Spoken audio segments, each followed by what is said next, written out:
تم نے کیوں بگایا بانو جی کو؟ کیا ارطغرل نے کہا تھا تمہیں؟ میں نے جو کچھ کیا ہے اپنے پیار کے لیے کیا ہے تجھ لیکن بے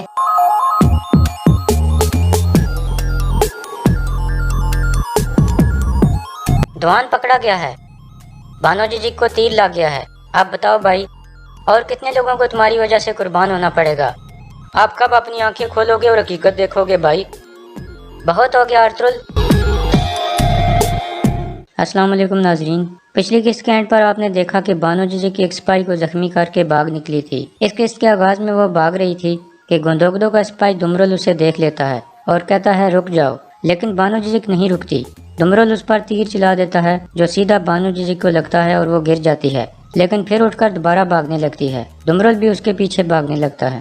دوسری طرف قبیلے کے سپاہی دوان کو گرفتار کر کے لے جا رہے ہوتے ہیں۔ اس دوران ارطغرل بھی چھپ کر انہیں دیکھ رہا تھا۔ ان کے جانے کے بعد ارطغرل اپنے آپ سے کہتا ہے ہمیں کوئی ایسی جیت نہیں ملی جس کی ہم نے کوئی قیمت نہ چکائی ہو۔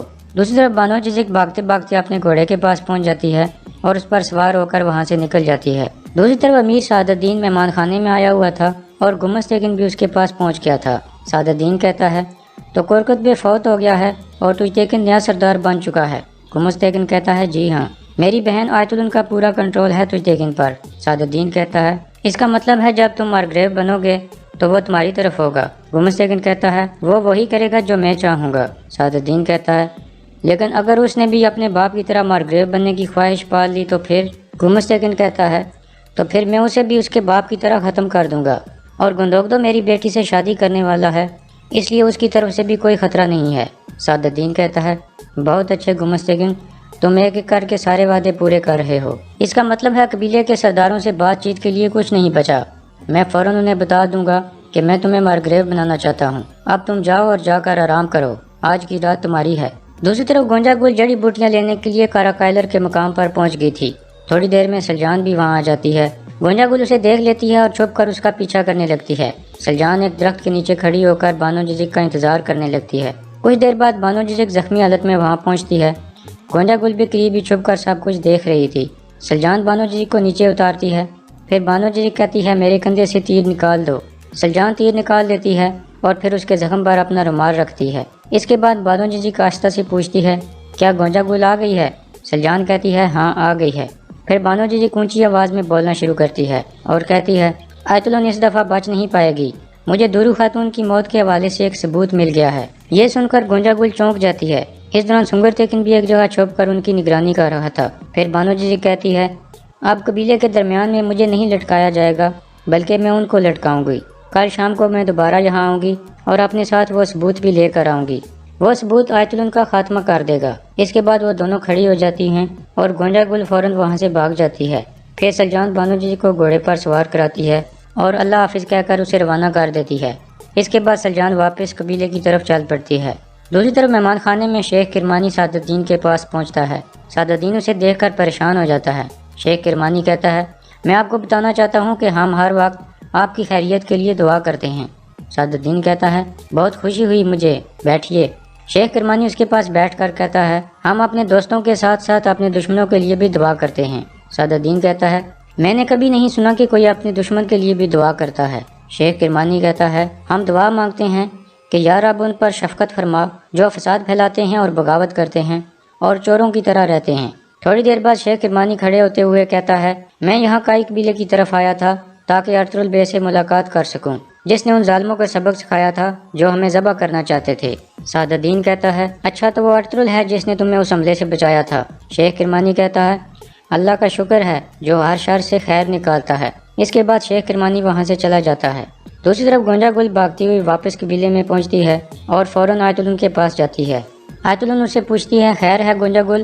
گونجا گل کہتی ہے میں نے سلجان اور بانو جی کو ملتے ہوئے دیکھا ہے۔ پھر وہ آیت الن کو پورا واقعہ سناتی ہے اور آخر میں کہتی ہے کل وہ دوبارہ اسی جگہ ملاقات کرنے والی ہیں اور بانو جی کو وہ ثبوت سلجان کے حوالے کرے گی، پھر عدالت میں ہر چیز کھل جائے گی۔ اب ہم کیا کریں گی؟ آیت الن کہتی ہے میں سپاہیوں کو بھجوا کر ان دونوں کو مروا سکتی ہوں۔ گونجا گل کہتی ہے اگر وہ ثبوت سپاہیوں کے ہاتھ لگ گیا تو؟ آیت الن کہتی ہے اب میں خود جاؤں گی، تم نے کہا ہے کہ بانو جی زخمی ہے اس لیے ان دونوں سے نپٹنا آسان ہوگا۔ گونجا گل کہتی ہے اگر دوان بھی وہاں آ گیا تو؟ آیت الن کچھ سوچ میں پڑ جاتی ہے۔ اتنے میں قبیلے کا ڈھول بجنے لگتا ہے۔ ایک سپاہی اندر آ کر آیت الن کو بتاتا ہے کہ گندوگدو نے دوان الب کو پکڑ لیا ہے اور قبیلے میں لے آئے ہیں۔ یہ سن کر وہ دونوں خوش ہو جاتی ہیں۔ آیت الن گونجا گل کو کہتی ہے ایسا لگ رہا ہے ان دونوں عورتوں کی موت میری تلوار سے ہوگی۔ گندوگدو دوان الب کو گرفتار کر کے ان کے خیمے کے باہر پہنچ گیا تھا۔ اتنے میں توتیکن بھی وہاں آ جاتا ہے اور گندوگدو سے پوچھتا ہے بانو ججک کہاں ہے؟ گندوگدو کہتا ہے ہم اسے پکڑ نہیں سکے لیکن دمرل اور کچھ سپاہی اس کے پیچھے ہیں۔ تم نے کیوں بگایا بانو ججک کو؟ کیا ارطغرل نے کہا تھا تمہیں؟ میں نے جو کچھ کیا ہے اپنے پیار کے لیے کیا ہے توتیکن بے۔ اس کے بعد دوان کہتا ہے اگر مجھے یقین ہوتا کہ بانو ججک ایک قاتل ہے تو میں اپنے پیار کو اپنے دل میں دفن کر دیتا اور اس کو آپ کے حوالے کر دیتا۔ توتیکن پیچھے ہٹ جاتا ہے۔ اتنے میں دمرل بھی وہاں پہنچ جاتا ہے اور بتاتا ہے کہ ہم نے بانو ججک کو تلاش کر لیا ہے اور اسے ایک تیر بھی لگا ہے لیکن وہ بھاگنے میں کامیاب ہو گئی ہے، لیکن زخمی ہونے کی وجہ سے وہ زیادہ دور نہیں جا سکتی۔ یہ سن کر دوان سخت پریشان ہو جاتا ہے۔ توتیکن کہتا ہے اپنے ساتھ مزید سپاہی لے کر جاؤ اور اس کو تلاش کیے بغیر واپس نہ آنا۔ دوان چلا کر کہتا ہے تم سب کس طرح کے بے دل انسان ہو، میں بتا رہا ہوں وہ معصوم ہے۔ توتیکن کہتا ہے دوان الب نے اپنے جرم کا اعتراف کر لیا ہے، اب حائمہ خاتون اس کی سزا کا فیصلہ کریں گی کیونکہ انہوں نے مجھ سے وعدہ کیا تھا، لیکن اس کو پنجرے والے خیمے میں نہیں بھیجنا، اس کو ایک پول کے ساتھ باندھ دو اور دو درگاہ کے سپاہیوں کو اس کی نگرانی پر لگا دو۔ امیر سعد الدین کی دعوت سے واپسی پر میں حائمہ خاتون کا انصاف دیکھوں گا۔ اس کے بعد دوان الب کو ایک پول کے ساتھ باندھ دیا جاتا ہے۔ اتنے میں ارطغرل بھی اپنے گھوڑے پر وہاں پہنچ جاتا ہے۔ تھوڑی دیر وہ وہاں کھڑا ہو کر دیکھتا ہے اور پھر وہاں سے چلا جاتا ہے۔ اس کے بعد ارطغرل حائمہ خاتون کے خیمے میں پہنچتا ہے اور سلجان سے پوچھتا ہے کیا صورتحال ہے؟ سلجان کہتی ہے گونجا گل کو ہماری باتوں پر یقین آ گیا ہے لیکن ایک اور مسئلہ ہو گیا ہے۔ بانو ججک زخمی تھی جب وہ وہاں آئی تھی، میں نے اس کے کندھے سے تیر نکالا ہے۔ پھر حائمہ خاتون کہتی ہیں آج رات امیر سعد الدین نے قریبی قبیلوں کے سرداروں کو مہمان خانے میں دعوت دی ہے۔ ارطغرل کہتا ہے آج رات مجھے پتہ چل جائے گا کہ ان کے اصل ارادے کیا ہیں۔ اتنے میں گندوگدو وہاں پہنچتا ہے اور ارطغرل سے کہتا ہے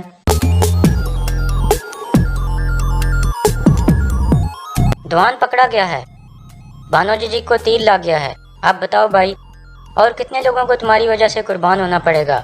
آپ کب اپنی آنکھیں کھولو گے اور حقیقت دیکھو گے بھائی؟ بہت ہو گیا ارطغرل۔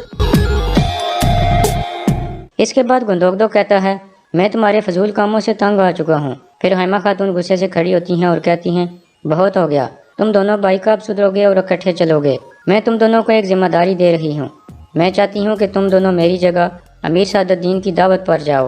امیر سعد الدین ایک اہم معاملے پر بات کرنا چاہتا ہے، تم دونوں نے ہر حال میں اس کے فیصلے کے خلاف جانا ہے اور دونوں کا ایک ہی فیصلہ ہونا چاہیے، اب جاؤ۔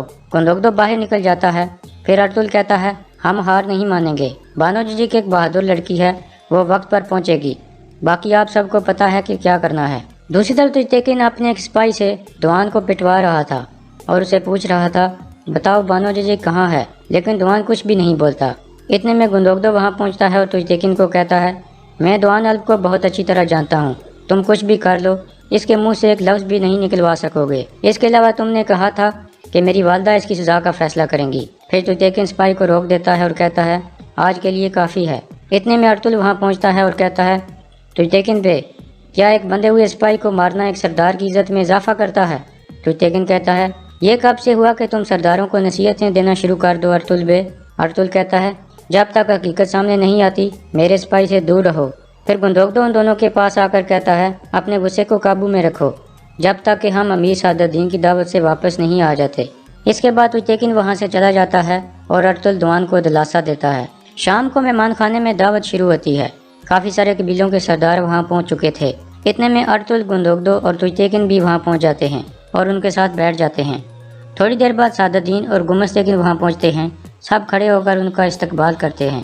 پھر سعد الدین کہتا ہے یہ میرے لیے ایک شرف کی بات ہے، آپ سب کو یہاں دیکھ کر مجھے بہت خوشی ہو رہی ہے۔ توتیکن اور گندوگدو نے نویان پر حملہ کر کے اس کو بری طرح شکست دی جس سے مجھے بہت زیادہ خوشی ملی، لیکن میں ارطغرل بے کا نام لیے بغیر نہیں رہ سکتا جس نے جرأت اور بہادری سے بہت سی جنگیں جیتی ہیں اور ہمارے سر بلند رکھے ہیں۔ میں آپ سب کی موجودگی میں اسے خراج تحسین پیش کرنا چاہتا ہوں۔ پھر وہ سب کو بیٹھنے کو کہتا ہے اور کھانا شروع کرنے کو کہتا ہے۔